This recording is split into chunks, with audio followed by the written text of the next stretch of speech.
Limping to the finish line, the not-so-golden State Warriors have done just that. They wrapped up their season last night with the opposite of a bow. What's the opposite of a bow? It's a 40-point loss to the Utah Jazz. This from the team who looked, played, and carried themselves as unstoppable 2 months ago. The Warriors now have lost 10 of their last 17 games. They'll be the 2 seed, the firm 2 seed in the Western Conference playoffs. Coach, how concerning are the Warriors' struggles entering the postseason now? I'm a little concerned. Steve Kerr has to say the things that he's saying. Sure.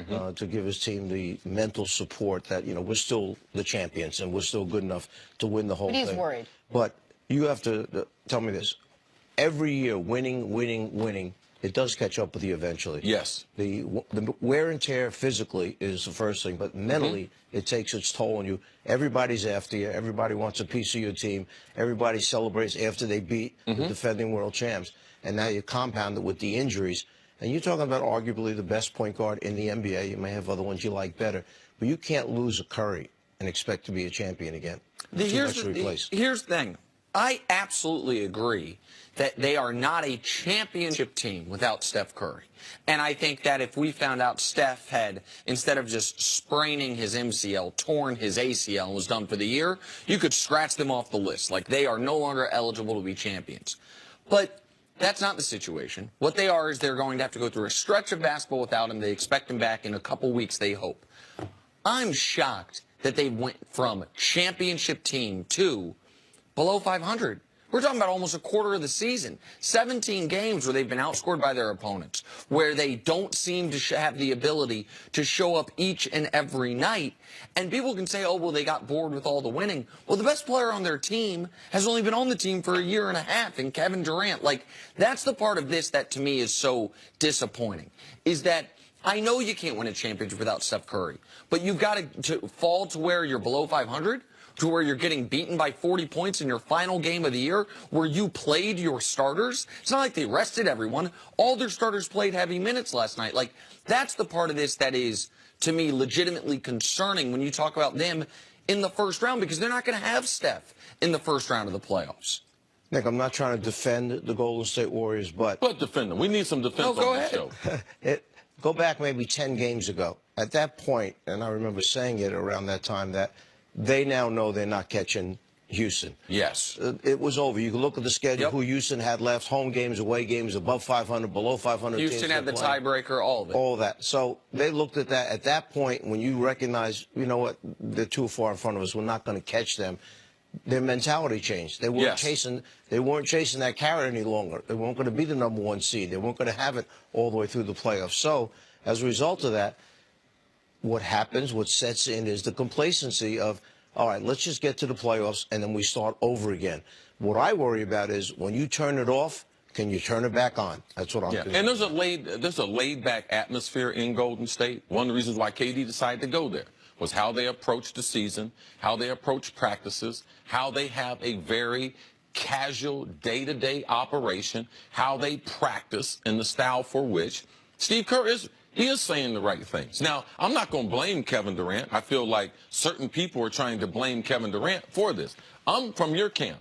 Man, when they went off the accelerator and put it in neutral, like, you could see it and been like, wow, that's fairly obvious. I'm not concerned in the playoffs. I'm only concerned if Steph Curry is not going to be healthy, because you can't go to 3 straight finals. You can't be the reigning NBA champion unless you have a couple extra gears to go to. I believe that they still have that. The reason, if I may, just real quick, because I'm one of those people that is blaming Kevin Durant on this. He's the second best player in the world. Yeah, I won't say your name. No, I appreciate that. I'll be honest, like, he's the second best player in the world. He's the best player on the team. He's the defending finals MVP. It is on him, as the best player on that team, to end this stretch, once they found out Steph was going to be out for the first round of the playoffs. Guys, don't worry about it. What about Draymond? But Draymond is more of a leader of that team than KD is. How about Draymond? In that same stretch of games, tell me how Draymond's played. In that same stretch of games, tell me how Klay's played. What about their bench? All right, like their lack of veteran presence coming off the bench, lack of scoring from their bench. So let me, sorry to cut you off. I thought you wanted me to answer the specific Draymond. Draymond's offense has gone away without Steph. It's just he hasn't gotten the open shots. It's gone away. Klay's been about the same guy. Klay's kind of a metronome. Like, it almost doesn't matter who's out there. None of those guys are as talented as Durant. And like you can't tell me that they have the confidence of, oh, we can just turn it on. They've never had to turn it on without Stephen Curry. But the Cavs have been mediocre, and it was LeBron. Absolutely, but they have seen they've been mediocre. Agreed, and they've had injuries. Let me just say this, if I can, real quick, about both people. Number one, KD, personality. Is he that personality? He's not LeBron's personality. No. So KD may be the second best player in the world, but he's not that guy that vocally is going to turn on his teammates to get them to play better, raise their level. Draymond is that guy that will turn on his teammates, but at some point he has to realize, I can't keep doing this right now, because they've gone into neutral, and they don't want to hear me every game. Now, we're not catching Houston. We've got to finish these next 10 games. I've got to back off a little bit. So what drives him all the time, and he pushes his teammates, he's had to back off a little bit. From the outside, that's how I look at it. At the start of this stretch, when Steph was out and we started talking about their offensive woes, what was explained or what was thrown out on the table was, well, this is Steph's offense. And right now they're not running Steph's offense. So when he comes back, they'll be able to, and it's too late to create a different offense with these other three superstars, no matter how good Clay is or Draymond is or Kevin Durant is. It's still run through Steph.